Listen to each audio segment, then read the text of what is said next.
तो बहुत बहुत शुक्रिया आप तमाम लोगों का यहाँ आने के लिए। मैं अपनी बात यहीं से शुरू करना चाहती हूँ कि हम सभी जानते हैं कि जो हमारे साथी शर्जील इमाम है और हमारे साथी उमर खालिद है, वो जेएनयू के स्टूडेंट रहे हैं।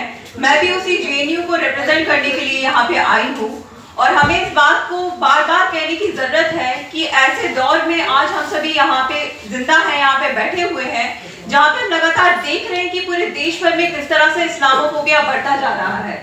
जब हम इन केसेस की बात करते हैं तो हमें इस बात पे ध्यान देने की जरूरत है कि आखिर क्यों ऐसी कंडीशन बन रही है जहाँ पे किस तरह से खुलेआम इस तरह का इंजस्टिस हो रहा है और उस पर कोई भी नेशनल लेवल पे मोबिलाइजेशन हम नहीं देख पा रहे हैं।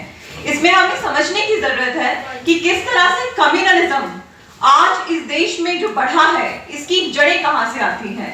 उस कम्युनलिज्म को हम 2014 से, जैसे एक और स्पीकर ने यहाँ पे मेंशन किया था कि वो 2014 में नहीं आया है, वो कम्युनलिज्म 1947 में भी नहीं आया है। वो कम्युनलिज्म का हिस्ट्री आप जितना पढ़ेंगे आप देखेंगे कि वो बहुत सालों से इस देश में मौजूद है और हमने देखा कि किस तरह से पार्टीशन के टाइम पे वायलेंस हुए, किस तरह से उस वक्त भी दंगे हुए और मुसलमानों को किस तरह से मारा गया।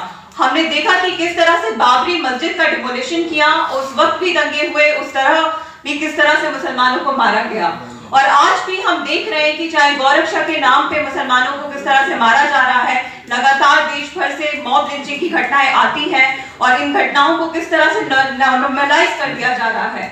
आज हम अखबारों में इन घटनाओं को पढ़ के हम शॉक भी नहीं हो पाते हैं क्योंकि ये रोजमर्रा की स्थिति बन चुकी है। किस तरह से मुसलमानों के घरों को डिमोलिश करने की घटनाएं लगातार देश भर से आती हैं। तो इस तरह का जो माहौल बनाया जा रहा है, हमें सवाल उठाने की जरूरत है कि नफरत की राजनीति को चलाने वाले इस देश में आखिर कौन लोग हैं। मैं इस मंच से कहना चाहती हूँ कि ये वही संघ की मेंटालिटी है जिसने लगातार मुसलमानों को विलेनाइज किया है और उन्होंने किस तरीके से बार बार इस देश के लोगों को ये बताने की कोशिश की है कि आपको इस देश में आपको कहीं बाहर दुश्मन ढूंढने की जरूरत नहीं है। इस देश में जो मुस्लिम कम्युनिटी है, आप उसी को एक विलन की तरह देखिए, उसी कम्युनिटी को आप एक दुश्मन की तरह देखिए। आज बहुत ज्यादा जरूरत है कि हम इस तरह की सोच को चैलेंज करें और इस तरह की सोच का डटकर मुकाबला करें। मैं एक और बात पे यहाँ पे बोलना चाहती हूँ कि साथी उमर, साथी शर्जील स्टूडेंट थे, जेएनयू के स्टूडेंट थे और जेएनयू का भी आप इतिहास देखेंगे तो आप देख सकते हैं कि किस तरह से लगातार उसे एक एंटी नेशनल यूनिवर्सिटी कहा जाता है। वहां के स्टूडेंट बहुत सालों से, बहुत दशकों से इस पूरे डिस्कोर्स का मुकाबला कर रहे हैं कि आप जब भी सरकार से सवाल करेंगे तो आप पे सेडिशियस होने का आरोप लगा दिया जाएगा। साथियों, हमें सेडिशन को समझने की जरूरत है। मैं हिस्ट्री में रिसर्च कर रही हूँ और मैं इस बात पे वापस से जोर देकर बोलना चाहती हूँ कि हमारा देश हमेशा से एक आजाद देश नहीं था। हमने एक लंबी लड़ाई लड़ी है और उस लड़ाई में किस तरीके से कॉलोनियलिज्म को चैलेंज करने के लिए जितने भी हमारे फ्रीडम फाइटर्स हुए, उन्होंने डिसेंट किया, उन्होंने सरकार के खिलाफ आवाज उठाई।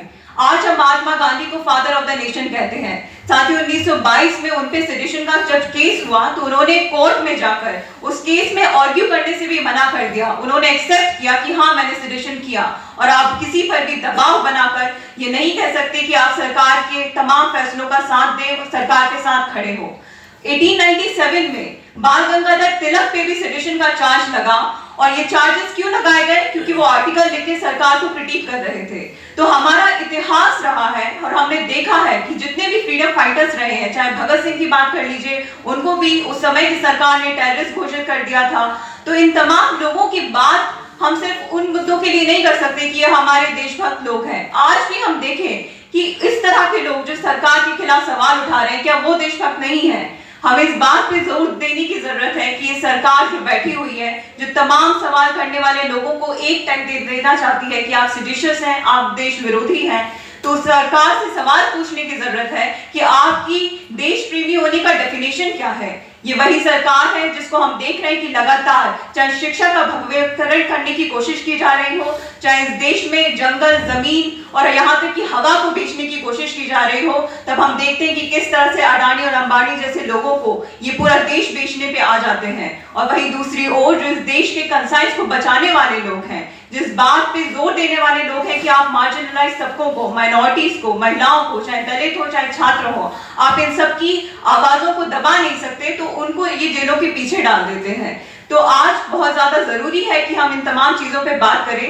साथी शर्जील के केस में मैं एक और बात पे यहाँ पे बोलना चाहती हूँ, वो ये है कि जब पुलिस यहाँ पे चार्जशीट दाखिल करती है तो उस पुलिस की चार्जशीट को जब मैंने देखा तो एक बहुत ही, मैं कहूंगी कि बहुत फनी चीज है कि उन्होंने ये मेंशन किया कि साथी शर्जील अपनी रिसर्च के दौरान रेडिकलाइज हो गए।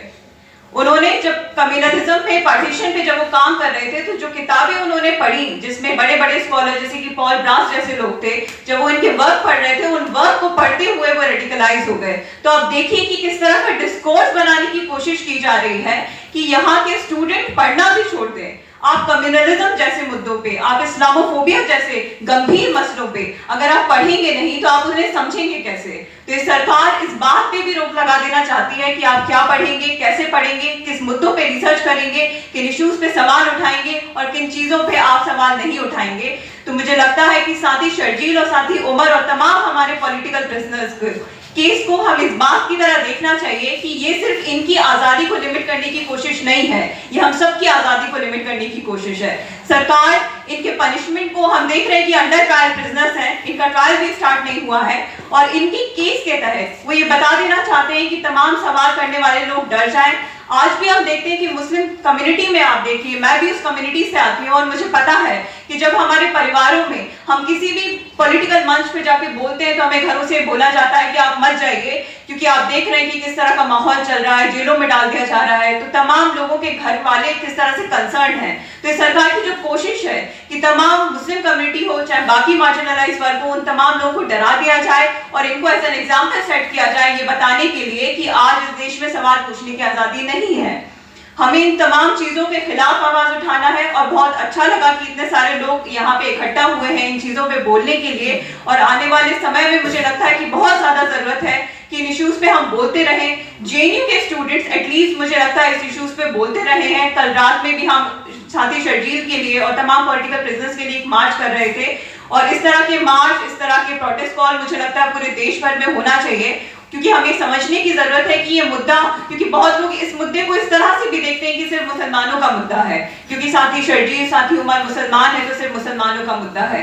मैं इस बात को भी वापस से कह देना चाहती हूँ कि ये सिर्फ मुसलमानों का मुद्दा नहीं है, तमाम उन लोगों का मुद्दा है जो इस बात को समझ सकते हैं कि आज उन लोगों ने सवाल उठाए इसलिए वो पनिशमेंट को झेल रहे हैं। कल किसी और को सवाल पूछने की जरूरत पड़ेगी तो जब वो लोग सवाल उठाएंगे तो ये सरकार उनको भी जेल में डाल देगी। तो ये मुद्दा हम सबका है, एक साझा मुद्दा है, एक साझा मसला है और इस पे एक साझी लड़ाई लड़ने की हमें जरूरत है। इसी के साथ मैं अपनी बात खत्म करती हूँ। शुक्रिया।